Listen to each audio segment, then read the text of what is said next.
요셉은 야곱의 11번째 아들로서 어려서부터 아버지의 사랑을 듬뿍 받고 자랐습니다. 이 때문에 요셉은 형들의 시기와 질투의 대상이 되어서 급기야 애굽의 상인으로 팔려나가는 불행한 일을 당했습니다. 인신매매를 당한 것입니다. 성경을 조금만 관심 있게 읽어본 성도라면 요셉의 스토리에 익숙하리라고 생각합니다.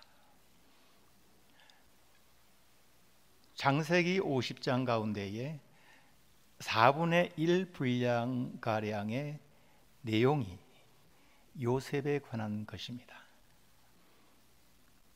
요셉의 이야기가 오늘 우리에게, 아니 나에게 던져주는 메시지는 무엇이라고 생각하십니까? 여러분은 요셉의 이야기를 읽을 때에 무슨 생각을 하십니까? 요셉은 애굽의 국무총리라는 최고위직에까지 오른 성공한 사람입니다. 그러나 요셉의 일생을 들여다보면 요셉 말로 그는 산전수전 공중전까지 다 겪은 파란만장한 인생이었습니다. 그에게는 3번의 인생의 큰 위기가 닥쳐왔습니다. 하나는 형들의 미움을 사서 애굽으로 팔려나가는 절체절명의 생존의 위기가 있었습니다. 또 하나는 애굽의 바로 왕의 시위대장이었던 보디발의 아내를 성희롱했다라는 일 때문에 감옥에 갇히게 되는 도덕적인 위기가 있었습니다. 또 하나는 애굽의 국무총리로서 그 나라에 기근과 흉년이 들어서 많은 백성들이 굶어 죽게 되는 국정의 위기가 있었습니다. 요셉이 겪은 이 3번의 위기는 보통 사람이 일생에 1번, 2번 겪을까 말까 하는 중대한 위기였습니다. 여러분들에게 제가 한번 단도직입적으로 물어보겠습니다. 성도 여러분은 지금까지 살아오시면서 당한 위기는 무엇이었습니까? 아니, 지금 여러분이 당하고 있는 위기는 무엇입니까? 코로나입니까? 건강의 문제입니까? 경제적인 문제입니까? 가정의 문제입니까? 사람들과의 인간관계의 문제입니까? 영적인 위기, 신앙의 위기는 생각해 보시지 않으셨습니까? 우리는 피부로 접하고 눈에 보이는 위기는 즉각 반응하고 대처합니다. 그러나 눈에 보이지 않는 위기, 영적인 위기, 신앙의 위기가 찾아올 때는 대수롭지 않게 그냥 지나쳐 버리는 경우가 일수입니다. 여러분, 진짜 심각하고 중대한 위기는 무엇이라고 생각하십니까? 그는 위기가 찾아왔는데도 위기를 위기로 느끼지 못할 때입니다. 그러나 진짜 심각한 위기는 위기인 줄은 알겠는데 그 위기를 어떻게 극복하고 해결할 방법을 모른다는 것입니다. 요셉의 스토리에서 오늘 본문의 이야기는 드라마로 하면 클라이막스에 해당하는 대목입니다. 자기를 애굽에 팔아넘긴 형들이 지금 요셉의 눈앞에 있습니다. 형들은 요셉이 이렇게까지 높은 지위에 올라 있을 것이라는 것을 꿈에도 상상 못했을 것입니다. 그들은 얼굴을 들지 못하고 땅에 엎드려 벌벌 떨고 있습니다. 이 순간에 요셉은 형들에게 자신의 신분을 밝힙니다. 오늘 그가 형들에게 하는 이 말을 통해서 우리는 요셉의 한 인간의 신앙세계라고 할까요?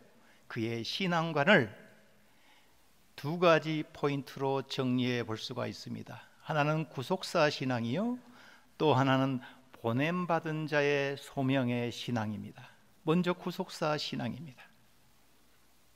요셉은 자신이 형들로부터 애굽으로 팔려오게 된 것을 결코 불행으로 생각하지 않았습니다. 5절에 보면 당신들이 나를 이곳에 팔았다고 해서 근심하지 마소서, 한탄하지 마소서. 하나님이 생명을 구원하시려고 나를 당신들보다 먼저 보내셨나이다. 요셉의 말과 행동에는 그 어떠한 원망도 불평도 그늘이 보이지 않습니다. 누구를 원망하거나 불평하지 않습니다. 인신매매를 시킨 형들을 향해 복수하지 않습니다. 여러분, 성경의 요셉의 이야기를 읽을 때에 요셉의 입에서 불평과 불만을 내뱉는 장면을 읽어보신 적이 있으십니까? 보디발의 아내를 유혹했다라는 누명을 쓰고 감옥에 갇혔을 때도 요셉은 누구를 비난하거나 원망하지 않습니다. 하늘도 무심하시지, 하나님께 불평하지 않습니다. 또 감옥에서 만난 동료 제수를 향해서 그가 꾼 꿈을 해석해주고, 그가 이 감옥에서 풀려나갈 때에 나를 기억하고 나를 이 감옥에서 좀 풀어달라고 요청했습니다. 동료 제수는 석방이 되어서 관직을 해보겠습니다. 그러나 그는 요셉을 까마득히 잊어버리고 그의 은혜를 배반합니다. 그때에도 요셉은 일관되게 침묵을 합니다. 내공도 여러분 보통 내공이 아닙니다. 요셉은 자신이 당한 이 불행에 대해서 남 탓하지 않습니다. 왜 그런 줄 아십니까? 요셉은 자신의 삶의 여정 속에서 하나님께서 구원하시는 섭리의 역사를 늘 바라보고 있었기 때문입니다. 세속사의 이면에 놓여 있는 하나님의 구속사를 늘 보고 있었기 때문입니다. 요셉은 자신의 인생에서 일어나는 모든 일들, 그 어느 것 하나도 하나님의 계획, 하나님의 뜻하신 바 없이는 결코 일어나지 않는다는 것을 확신하고 있었습니다. 여러분, 우리 인생에서도 뭔가 잘 풀리고 성공하고 잘 나갈 때는 하나님 감사합니다, 이 모든 것이 하나님의 은혜입니다라고 고백할 수 있습니다. 그러나 안 풀리고 막히고 실패하고 좌절하고 불행한 일을 당하게 되면 세상을 원망하고 이웃을 원망하고 남을 탓하고 하나님을 원망할 때가 있지 않겠습니까? 여러분, 하나님으로부터 크게 쓰임받는 성경의 인물들의 면면을 들여다보시기 바랍니다. 하나님으로부터 쓰임받은 사람들의 일생을 돌아볼 때에 아무런 어려움 없이, 환난과 시련과 고난 없이 그들의 인생의 앞길이 아스팔트처럼 평평하고 평탄한 길을 걸었던 사람들은 찾아보기 극히 힘듭니다. 참 신앙인일수록 더 큰 환난과 더 큰 시련이 닥칠 수가 있습니다. 태풍이 확 불면 산에 나무들이 쓰러집니다. 어떤 나무들이 쓰러집니까? 큰 가지를 가진 나무입니까? 조그마한 묘목입니까? 맞을 바람이 많은 큰 나무의 가지들이 쓰러집니다. 잔챙이들은 쓰러지지 않아. 하나님의 사명이 크면 클수록 더 큰 시련과 환난이 닥쳐올 수 있다는 이야기입니다. 우리나라에서 가장 비싼 땅이 어디인가, 얼마인가 궁금해서 제가 인터넷 검색을 좀 해봤습니다. 서울 명동에 있는 어느 지역 땅인데 공시지가가 2억이 넘었습니다. 가장 싼 땅은 어디였느냐? 진도에 있는 어느 섬의 땅이었는 임야였는데 평당 1,000원이 좀 되지 않았습니다. 여러분, 어떤 땅이 비싸지요? 인적이 드문 땅이 비쌉니까? 사람들이 많이 밟고 다닌 땅이 비쌉니까? 사람이 그만큼 많이 밟고 다닌다는 것은 그만큼 많은 쓰레기와 오물들이 많이 쏟아진다는 것이고, 그러한 쓰레기와 오물들을 많이 받아내는 땅일수록 비옥한 옥토가 될 수 있는 것입니다. 여러분이 비싼 영혼이 되려면은 많이 밟힐 준비가 되어 있어야 돼요. 많은 쓰레기와 오물을 받아낼 수 있는 큰 인품의 그릇이 되어야 되는 거예요. 하나님께서 그런 사람들을 훈련시키시고 단련시키셔서 정금같이 쓰시는 줄 믿습니다. 고린도후서 11장 23절에서 27절에 있는 말씀입니다. 그들이 그리스도의 일꾼이냐? 정신없는 말을 하거니와 나는 더욱 그러하도다. 내가 수고를 넘치도록 하고 옥에 갇히기도 더 많이 하고 매도 수없이 맞고 여러 번 죽을 뻔하였으니 유대인들에게 40에서 한 감한 매를 5번 맞았으며 3번 태장으로 맞고 1번 돌로 맞고 3번 파선하고 일주야를 깊은 바다에서 지냈으며 여러 번 여행하면서 강의 위협과 강도의 위험과 동족의 위험과 이방인의 위험과 시내의 위험과 광야의 위험과 바다의 위험과 거짓 형제 중에 위험을 당하고 또 수고하며 애쓰고 여러 번 자지 못하고 줄이며 목마르고 여러 번 굶고 춥고 헐벗었노라. 누구 이야기입니까? 사도 바울입니다. 사도 바울이 지금 돈 벌러 나갔다가 이런 시련을 당하고 있습니까? 아니면 그가 무슨 죄를 지어가지고 벌을 받고 있는 것입니까? 아닙니다. 주님의 복음을 전하기 위해서, 주님의 사명을 감당하기 위해서는 죽음도 불사하겠다라는 그런 불태전의 사명으로 불타 있었기 때문에 그에게는 주의 사명이 강하면 강할수록 그의 앞에는 시련과 고난의 연속이었습니다. 줄줄이 찾아왔습니다. 중요한 것은 우리에게도 이와 같은 고난과 혼란이 찾아올 때에 우리는 어떻게 바라보고 대처해야 하느냐 하는 것입니다. 사도 바울은 고린도전서 15장 10절에 이렇게 이야기합니다. 내가 나야 된 것은 하나님의 은혜로 된 것이다. 내가 나 된 것은 하나님의 은혜로 된 것이다 라고 고백합니다.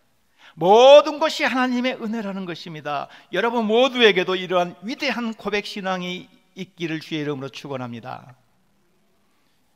제가 참 존경하고 좋아하는 선배님이 지금 암으로 투병하고 계십니다.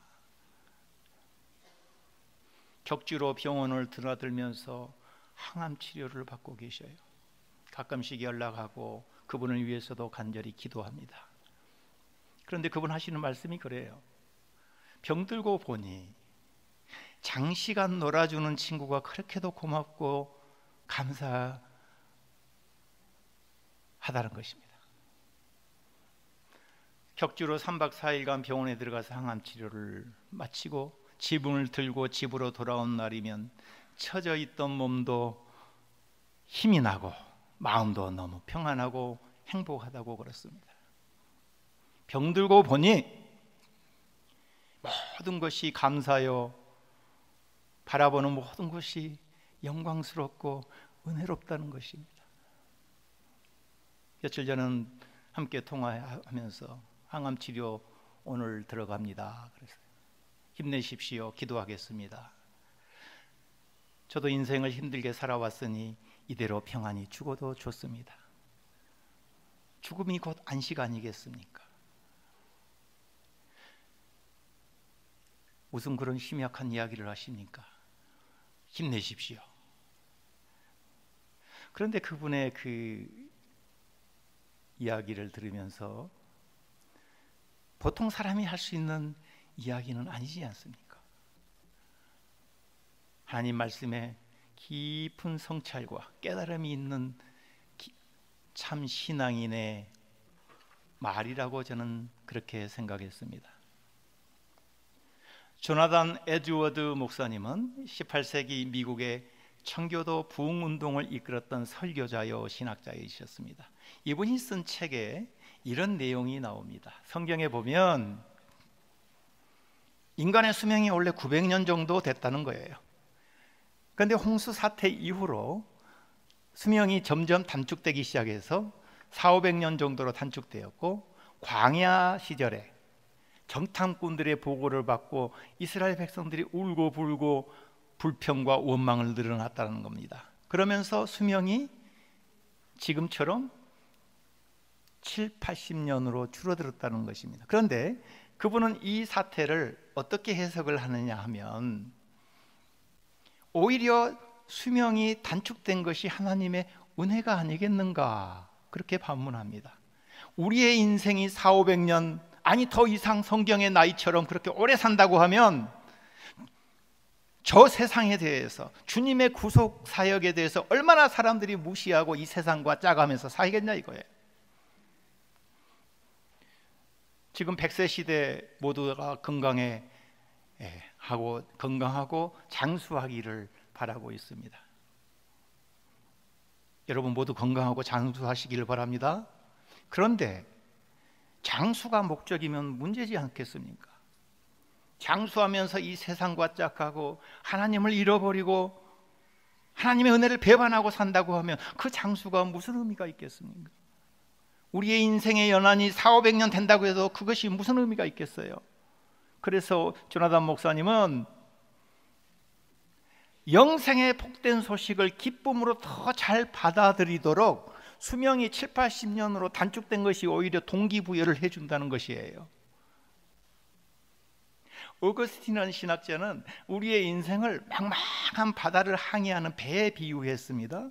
우리는 지금 목적지를 향해서 항해하고 있는 도상 위의 순례자들입니다. 그런데 목적지에 도달하기도 전에 그 배가 전부인 줄 알고 그 배 안에서 먹고 마시고 놀자, 그래서 하나님을 향한 마음은 다 잊어버리고 이 세상을 사랑한다는 것입니다. 왜곡된 사랑이라는 것이에요. 여러분, 이 세상 사람들 가운데서는 이 세상 사는 동안만이 전부이다, 죽음 이후에 뭐 있다느냐, 그래서 실컷 먹고 마시고 즐기면서 살자, 이러한 가치관과 세계관이 무엇이겠습니까? 허무주의의 결론이고 회유주의의 결론입니다. 미래를 모르기 때문에 우리는 기대도 하고 불안하고 때로는 악의 다툼도 불사합니다. 여러분, 사람은 부분적으로 보고 단편적으로 생각하지만은 우리 하나님이 보실 때는 전체적으로 보고 온전하게 보시는 것입니다. 무슨 말이냐 하면, 여기 서 있는 김주환 목사의 인생은 이미 다 끝났어요. 하나님이 보실 때는 어디서부터 어디까지가 이미 통째로 다 하나님이 보시기에는 끝나 있다는 거예요. 우리는 앞날을 모르기 때문에 기대도 하고 설레기도 하고 불안하고 근심도 하지만은 하나님의 편에서 볼 때는 이미 다 우리 인생 끝난 거예요. 완성되어 있는 거예요. 다시 말하면 오늘을 향해, 오늘의 현재에서 미래를 바라본 것이 아니라 이미 약속된 미래가 우리에게 지금 다가오고 있는 것이에요. 이것을 종말신앙이라고 그래요. 종말은 말세가 아니에요. 이미 약속된 미래가 오늘 우리에게 다가오는 것. 그런데 우리는 그걸 잃어버리고 살아요. 주님 언제 오십니까? 주님의 재림신앙이 잊어버려요. 그러다 보니까 이 세상이 끝까지 갈 줄 알고, 우리의 인생이 끝까지 갈 줄 알고, 지금 여기서 먹고 마시고 지금 여기서 성공하고 잘 살고 더 많이 소유해서 누리면서 살자, 이러한 현세주의적인 복에 너무 집착해 있다는 것입니다. 여러분, 성경은 증언합니다. 주님은 반드시 다시 오신다고 증언하십니다. 주님 다시 오십니다. 우리 어떻게 살아야 합니까? 이러한 종말론적 긴장이 사라져버리는 이러한 시대에 오늘 요셉의 이야기는 우리에게 무슨 메시지를 던져주고 있습니까? 요셉은 눈앞의 현실의 문제에 급급하지 않았습니다. 자신의 인생 여정에서 일어났던 모든 일들도 결국 하나님의 구원의 섭리라고 보았습니다. 하나님께서는 역사적 사건을 통해서 당신의 뜻을, 당신의 의지를 드러내십니다. 여러분, 보이는 것만이 전부가 아닙니다. 손에 잡히는 것만이 전부가 아닙니다. 귀에 들리는 소리만이 전부가 아닙니다. 진리는 오히려 보이지 않는 너머에 있고 손에 잡히는 것, 귀에 들리는 것 너머에 있습니다. 외면이 있으면 내면이 있습니다. 표층이 있으면 심층이 있습니다. 현상이 있으면 본질이 있습니다. 하나님의 구속 사역은 감추어져 있습니다. 그러면서 동시에 드러나 있습니다. Hidden God, Revealed God, 감추어 계시면서 동시에 드러나 있습니다. 이 역설적 진리를 여러분 깨달으시겠습니까? 이 도도하게 흘러 닥쳐오는 이 세속의 물결 속에서도 하나님의 구원사가, 하나님의 구속의 섭리가 흐르고 있다는 사실을 여러분 경험하고 계십니까? 그래서 이사야서 45장 15절에 이렇게 성경은 이야기합니다. 구원자 이스라엘의 하나님이여 진실로 주는 스스로 숨어 계시는 하나님이시니이다. 하나님은 감추어 계신다는 겁니다.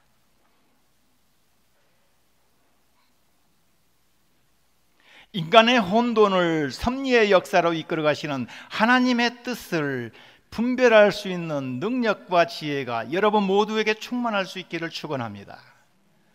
우리의 인생의 여정 가운데서 보이는 감의 전부가 아님을 믿습니다. 그 속에서 하나님의 놀라운 구원의 신비의 역사가 흐르고 있다는 것을 여러분 깨달을 수 있기를 주의 이름으로 축원합니다.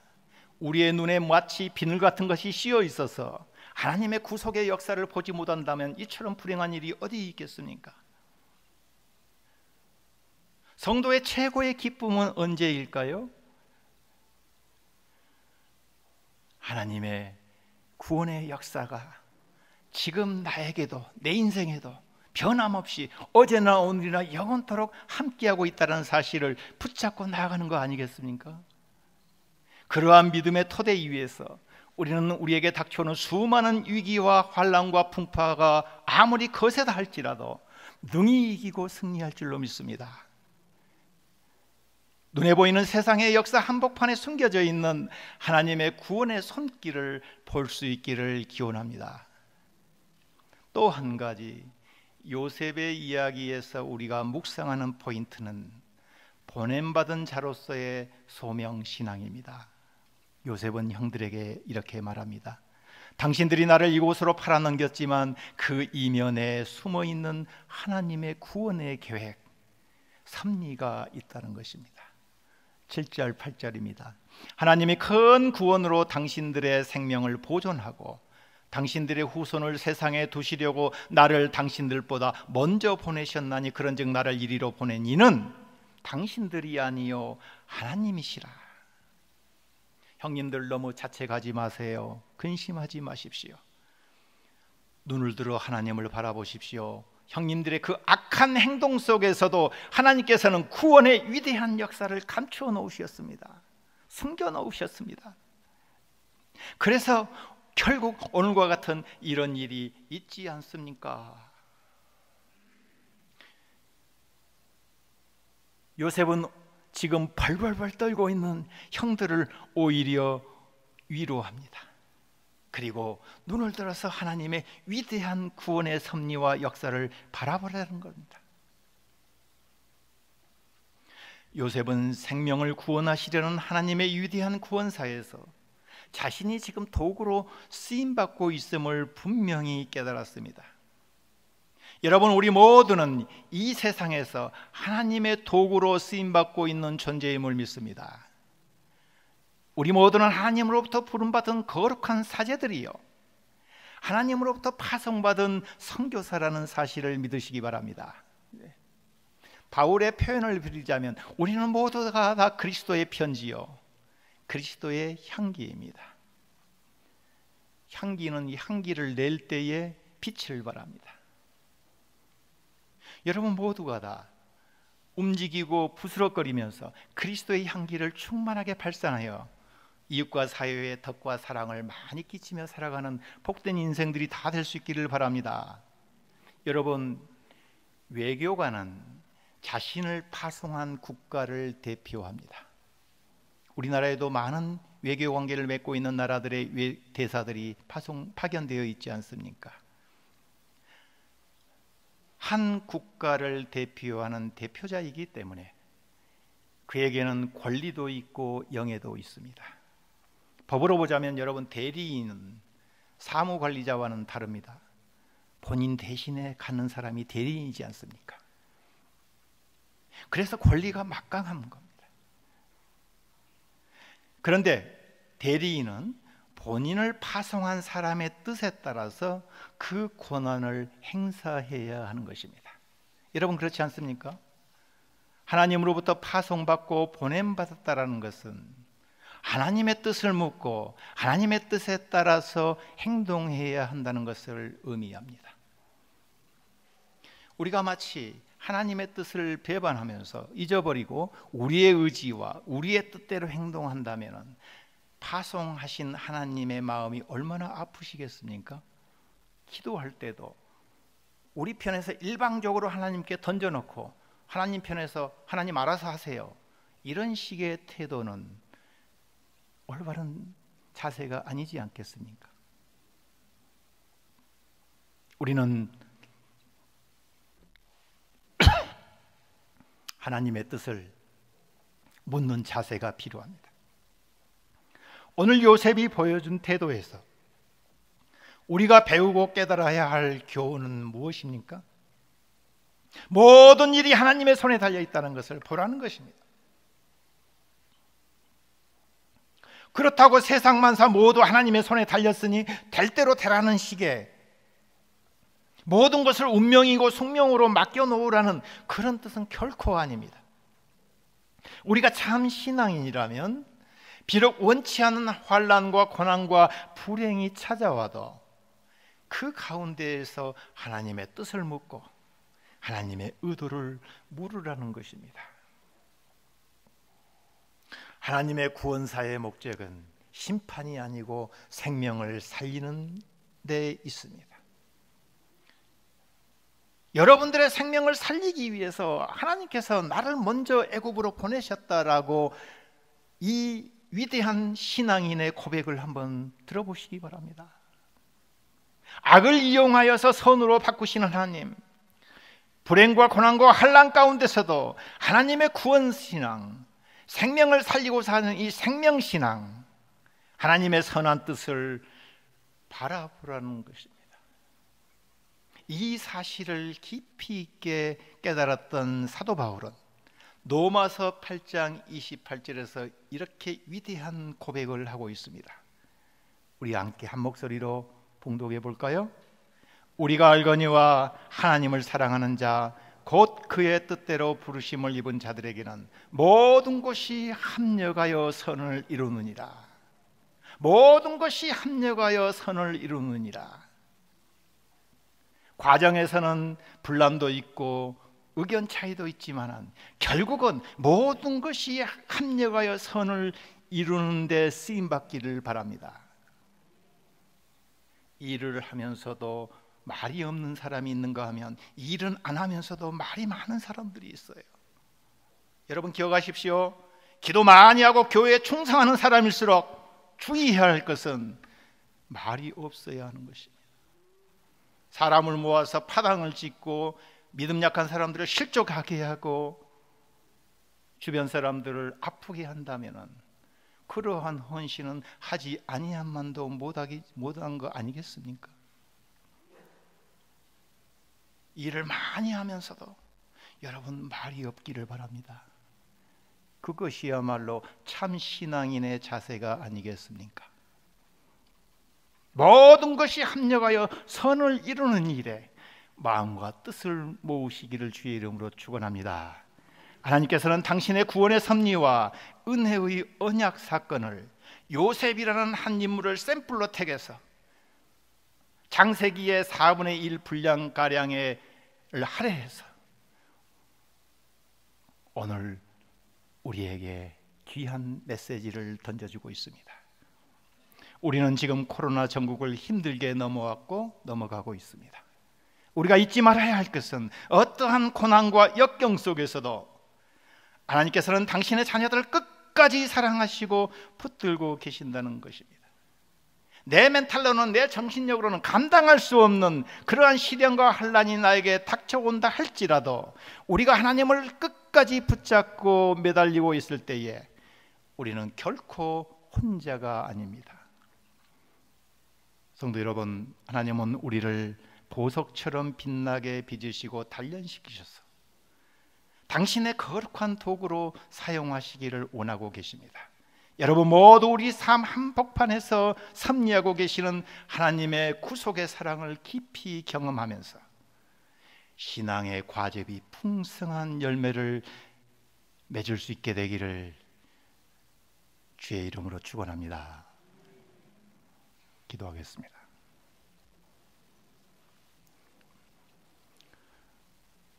주 하나님,